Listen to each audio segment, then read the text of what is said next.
ಉಪಮುಖ್ಯಮಂತ್ರಿ ಕೆಪಿಸಿಸಿ ಅಧ್ಯಕ್ಷ ಡಿ.ಕೆ. ಶಿವಕುಮಾರ್ ಅವರ ವಿರುದ್ಧ ಗಂಭೀರವಾದ ಆರೋಪವನ್ನು ಕೆ.ಎನ್. ರಾಜಣ್ಣ ಅವರು ಮಾಡಿರುವಂಥದ್ದು.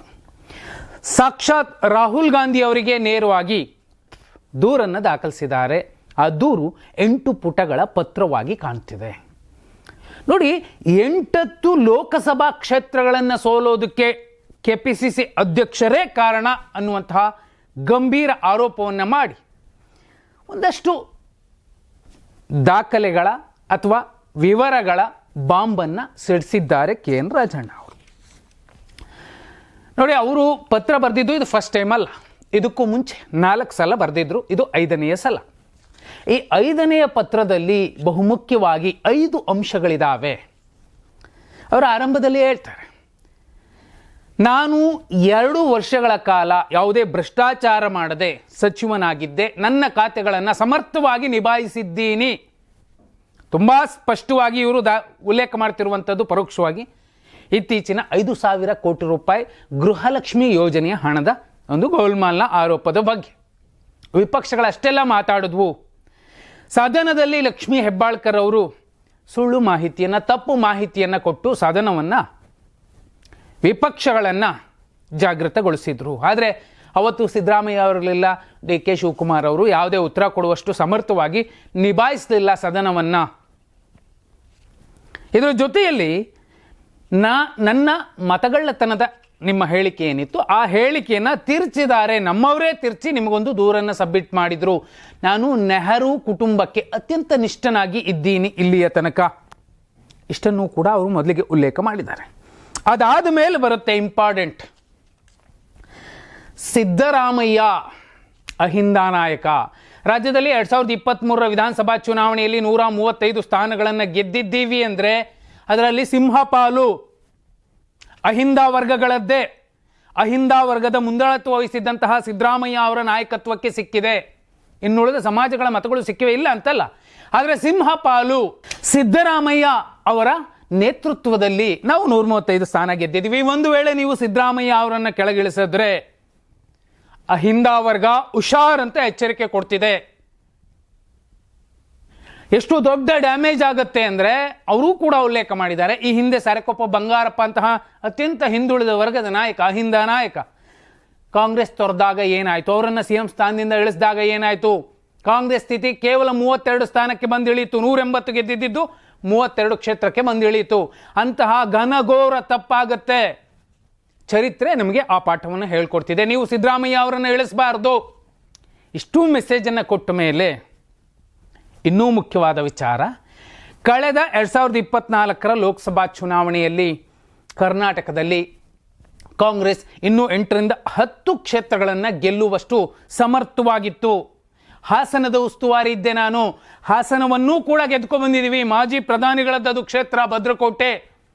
ಅಂಥದ್ರಲ್ಲಿ ಇನ್ನೂ 8ರಿಂದ 10 ಲೋಕಸಭಾ ಕ್ಷೇತ್ರಗಳನ್ನು ಗೆಲ್ಲುವುದಿದ್ರೂ ಕೂಡ ಯಾಕೆ ಸೋತ್ವಿ? ಕೆಪಿಸಿಸಿ ಅಧ್ಯಕ್ಷರೇ ಏಜೆಂಟ್ಗಳನ್ನು ನೇಮಕ ಮಾಡಿದ್ರು. ಆ ಏಜೆಂಟ್ಗಳು ಸರಿಯಾಗಿ ಕೆಲಸ ಮಾಡಲಿಲ್ಲ. 8ರಿಂದ 10 ಕ್ಷೇತ್ರಗಳನ್ನು ಸೋಲೋದಲ್ಲದೆ ನೆರೆಹೊರೆಯ ರಾಜ್ಯಗಳಲ್ಲೂ ಕೂಡ ಇನ್ನೂ ಹೆಚ್ಚುವರಿಯಾಗಿ 30ರಿಂದ 40 ಕ್ಷೇತ್ರಗಳನ್ನು ಗೆಲ್ಲಬಹುದಿತ್ತು. ರಾಜ್ಯದಲ್ಲೇ 10 ಕ್ಷೇತ್ರಗಳನ್ನು ಕಳೆದುಕೊಳ್ಳೋದಕ್ಕೆ ಕೆಪಿಸಿಸಿ ಅಧ್ಯಕ್ಷರು ನೇರ ಹೊಣೆ. ಯಾಕಂದರೆ ಏಜೆಂಟ್ಗಳನ್ನು ನೇಮಕ ಮಾಡಿದ್ದು ಮತ್ತು ಅವರ ಪತ್ರದ ಸಾರವನ್ನು ಸೂಕ್ಷ್ಮವಾಗಿ ನೋಡಿದ್ರೆ ಕೆಲವು ಕ್ಷೇತ್ರಗಳಲ್ಲಿ ಒಳ ಒಪ್ಪಂದ ಮಾಡಿಕೊಂಡಿದ್ದಾರೆ ಅನ್ನೋದು ಮೇಲ್ನೋಟಕ್ಕೆ ಕಾಣ್ತಿದೆ. BJPಯ ಅತಿ ಹೆಚ್ಚು ಗೆಲುವುಗಳ ಹಿಂದೆ ಎಲ್ಲೋ ಡಿ.ಕೆ. ಶಿವಕುಮಾರ್ ಅವರು ಇದ್ದಿರಬಹುದಾ ರಾಜ್ಯದಲ್ಲಿ? ಇದೇ ವಿಚಾರವನ್ನು ಪರೋಕ್ಷವಾಗಿ ಕೆ.ಎನ್. ರಾಜಣ್ಣ ಅವರು ರಾಹುಲ್ ಗಾಂಧಿ ಅವರಿಗೆ ರವಾನಿಸಿರುವಂಥದ್ದು. ಅಷ್ಟೇ ಅಲ್ಲ, ನೇರವಾಗಿ ನನಗೆ ಭೇಟಿಗೆ ಅವಕಾಶ ಮಾಡಿಕೊಡಿ, ಇನ್ನೂ ಮಹತ್ವದ ಸಂಗತಿಗಳನ್ನು ಹಂಚಿಕೊಳ್ಬೇಕಿದೆ. 8 ಪುಟಗಳ ಇಡೀ ಪತ್ರದಲ್ಲಿ ಇಷ್ಟು ಬಹುಮುಖ್ಯ ಅಂಶಗಳು ಉಲ್ಲೇಖ ಆಗಿರುವಂಥದ್ದು. ಅಲ್ಲಿಗೆ 2 ದಿನಗಳ ದೆಹಲಿ ಭೇಟಿಯಲ್ಲಿರೋ ಡಿ.ಕೆ. ಶಿವಕುಮಾರ್ ಅವರಿಗೆ ಬರಸಿಡಿಲು ಬಡಿದಿದೆ. ಈ ಪತ್ರವನ್ನು ರಾಹುಲ್ ಗಾಂಧಿ ಅವರಿಗೆ ರೀಚ್ ಆದಮೇಲೆ ಅವರು ಓದಿದ್ರೆ ಈಗ ರಾಹುಲ್ ಗಾಂಧಿ ಅವರಿಗೆ ಡಿ.ಕೆ. ಶಿವಕುಮಾರ್ ಅವರ ಇತ್ತೀಚಿನ ನಡೆ ಮತ್ತು ನುಡಿಗಳು ಬೇಸರ ತರಿಸಿತ್ತು. ಇದು ಮತ್ತಷ್ಟು ಘಾಸಿಗೊಳಿಸುತ್ತೆ. ಅವರು ಸ್ವಲ್ಪ ದಿನದ ನಂತರ ಕರೆದು ಮಾತಾಡ್ತೀನಿ ಅಂತ ಏನು ಮೆಸೇಜ್ ಕೊಟ್ಟಿದ್ರು ಡಿ.ಕೆ. ಶಿವಕುಮಾರ್ ಅವರಿಗೆ, ಆ ಭೇಟಿಯ ಅವಧಿ ಇನ್ನೂ ಮುಂದಕ್ಕೆ ಹೋಗೋ ಸಾಧ್ಯತೆ ಇರುತ್ತೆ. ಈಗ ಬಜೆಟ್ ಮಂಡನೆಗೆ ಸಿದ್ದರಾಮಯ್ಯ ಅವರು ಎಲ್ಲ ಸಿದ್ಧತೆಗಳನ್ನು ಮಾಡಿಕೊಂಡಿರುವಂತಹ ಸಂದರ್ಭದಲ್ಲೇ ನೋ ಡೌಟ್ ಈ ಕ್ಷಣಕ್ಕೆ ಬದಲಾವಣೆ ಆಗೋದಿಲ್ಲ, ಸುಲಭ ಅಲ್ಲ. ಡಿ ಕೆ ಶಿವಕುಮಾರ್ ಅವರಿಗೆ ಸಿದ್ದರಾಮಯ್ಯ ಅವರನ್ನು ಇಳಿಸಿ ಆ ಜಾಗಕ್ಕೆ ಬಂದು ಕೂರೋದು ಸುಲಭದ ಮಾತಲ್ಲ. ಆದಾಗ್ಯೂ ಹೈಕಮಾಂಡ್ ಮನವೊಲಿಸಬೇಕು ಅಂದರೆ ಇಂತಹ ಸಮಸ್ಯೆಗಳು ಎದುರಾಗ್ತಾನೆ ಇದ್ದರೆ ಆ ಮನವೊಲಿಕೆಯ ಸಮಯ ಕೂಡ ಮುಂದಕ್ಕೆ ಹೋಗ್ತಾನೆ ಇರುತ್ತೆ. ಈ ಕ್ಷಣಕ್ಕೆ ಆಗೋದಿಲ್ಲ, ಇದೇನೇ ಇರಬಹುದು. ಅರೆ ರಾಜಣ್ಣ ಅವರ ಈ ಪತ್ರ ಇದೆಯಲ್ಲ, 8 ಲೋಕಸಭಾ ಕ್ಷೇತ್ರಗಳನ್ನು ನಾವು ಸೋಲೋದಕ್ಕೆ ಕಾರಣ KPCC ಅಧ್ಯಕ್ಷರು ಅನ್ನೋ ಮೆಸೇಜ್ ಇದೆಯಲ್ಲ ಆ ಪತ್ರದಲ್ಲಿ, ನೇರ ಭೇಟಿ ಆದರೆ ಆ 8 ಕ್ಷೇತ್ರಗಳ ಲೆಕ್ಕವನ್ನೂ ಕೊಡೋ ಸಾಧ್ಯತೆಗಳು ಇದೆ. ಕೆ.ಎನ್. ರಾಜಣ್ಣ ಅವರು ಕೊಡ್ತಾರೆ. ಅಲ್ಲಿಗೆ 2 ಸುತ್ತಿನ ಭೇಟಿಗಳನ್ನು ಡಿ ಕೆ ಶಿವಕುಮಾರ್ ಅವರು ಮತ್ತು ರಾಜಣ್ಣ ಅವರು ಯಾಕೆ ಮಾಡಿದ್ರು ಗೊತ್ತಿಲ್ಲ. ಅವರು ಹೊರಗಡೆ ಬಂದ ಮೇಲೂ ಹೇಳಿದ್ರು, ನಾನು ಯಾವತ್ತಿಗೂ ಕೂಡ ಸಿದ್ದರಾಮಯ್ಯ ಅವರ ಬಣನೇ ವಿನಃ ಡಿ ಕೆ ಶಿವಕುಮಾರ್ ಅವರ ಬಣ ಅಲ್ಲ ಅಂತಲೇ ರಾಜಣ್ಣ ಅವರು ಹೇಳಿದ್ರು.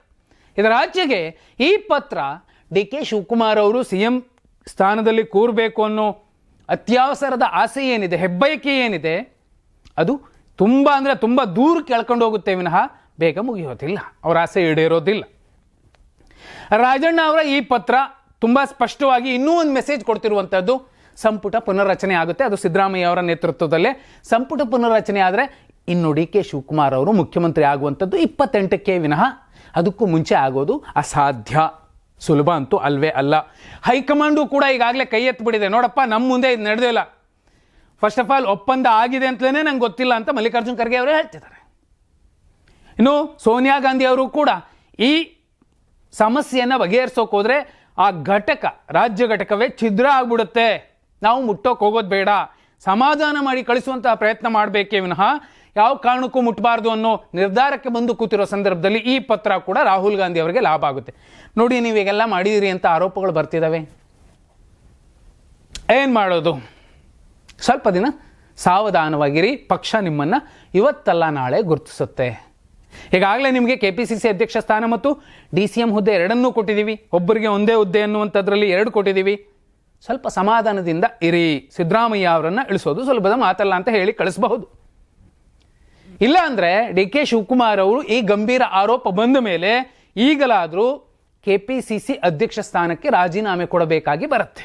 ಏನು ಮಾಡಬಹುದು ಡಿ ಕೆ ಶಿವಕುಮಾರ್ ಅವರು? ರಾಜಣ್ಣ ಅವರ ಈ ಪತ್ರದ ಸಾಲುಗಳಲ್ಲಿ ಒಂದಷ್ಟು ಮಹತ್ವ ಇದೆ, ವಾಸ್ತವವೂ ಇದೆ. ನೀವೇನಂತೀರಾ? ಕಮೆಂಟ್ ಮಾಡಿ.